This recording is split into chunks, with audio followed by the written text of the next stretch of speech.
வட இந்தியாவில் மும்மொழி சொல்லுகிறீர்களே, உத்தரப்பிரதேசத்தில் மும்மொழி படிக்கிறார்களா? பீகாரில் மும்மொழி படிக்கிறார்களா? ஆங்கிலமும் படிப்பதில்லை, வேறு மொழியும் படிப்பதில்லை. மூன்றாவது மொழியை ஏன் கட்டாயமாக திணிக்கிறீர்கள்? நாங்கள் இந்திக்கு எதிரிகள் அல்ல, இந்தி பேசுகின்றவர்களுக்கு எதிரிகள் அல்ல. ஆனால் கட்டாயமாக எங்கள் மீது இன்னொரு மொழியை திணிக்காதே என்றுதான் நாங்கள் சொல்கிறோம். அதில் என்ன தவறு?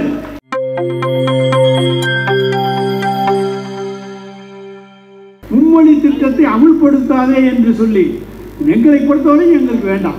மற்ற மாநிலங்கள் எப்படி வேண்டாலும் சொல்லிக் கொள்ளட்டும். வட இந்தியாவில் மும்மொழி சொல்லுகிறீர்களே, எந்த மாநிலத்தில் உத்தரப்பிரதேசத்தில் மும்மொழி படிக்கிறார்களா? பீகாரில் மும்மொழி படிக்கிறார்களா? பெயர்களுக்கு போட்டுவிட்டு இந்தி தான் ஒவ்வொருவரும் படித்துக் கொண்டிருக்கிறார்களே தவிர ஆங்கிலமும் படிப்பதில்லை, வேறு மொழியும் படிப்பதில்லை. நாங்கள் ஆங்கிலம் தமிழ் இரண்டு எங்களுக்கு போதும்.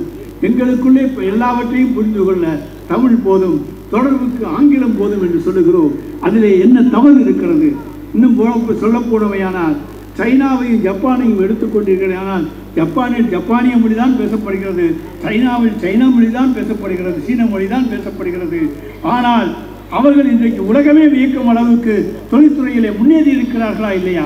ஒரு மொழியை வைத்துக்கொண்டு அவர்களாலே முன்னேற முடியும் என்கின்ற பொழுது தமிழன் இரண்டு மொழியை வைத்துக்கொண்டு முன்னேற முடியுமா முடியாதா?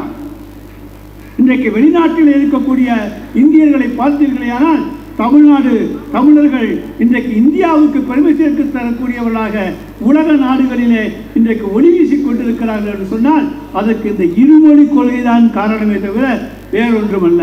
மூன்றாவது மொழியை ஏன் கட்டாயமாக திணிக்கிறீர்கள்? நாங்கள் இந்திக்கு எதிரிகள் அல்ல, இந்தி பேசுகின்றவர்களுக்கு எதிரிகள் அல்ல.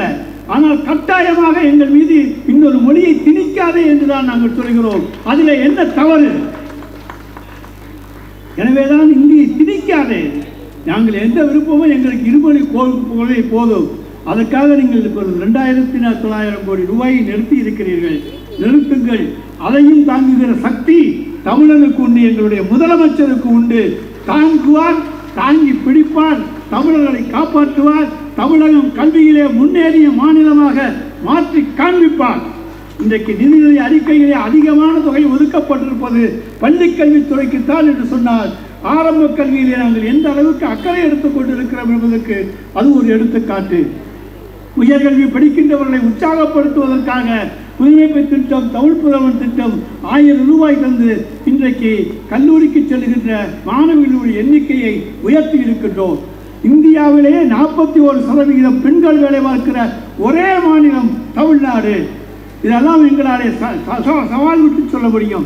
இந்த அளவுக்கு தமிழகத்துடைய பெருமையை உயர்த்தி நம்பர் 1 தமிழ்நாடு, நம்பர் 1 முதலமைச்சர் என்கின்ற நிலைக்கு உயர்த்தி இருப்பவர் நம்முடைய முதலமைச்சர் தளபதி ஸ்டாலின் அவர்கள். அவருக்குத்தான் இன்றைக்கு நாம் பிறந்த நாளை கொண்டாடி கொண்டிருக்கின்றோம். அவருக்கு பின்னாலே தமிழகம் இருக்க வேண்டும். அதன் மூலமாக தமிழ் சமுதாயம் உயரும், தமிழன் உயர்வான், தமிழனுடைய வாழ்வு உயரும். அதற்காக நீங்கள் எல்லாம் தலைவர் தளபதியினுடைய கரத்தை வலுப்படுத்துங்கள் என கேட்டு வாய்ப்புக்கு நன்றி கூறி விடைபெற்றுக் கொள்கின்றேன். நன்றி, வணக்கம்.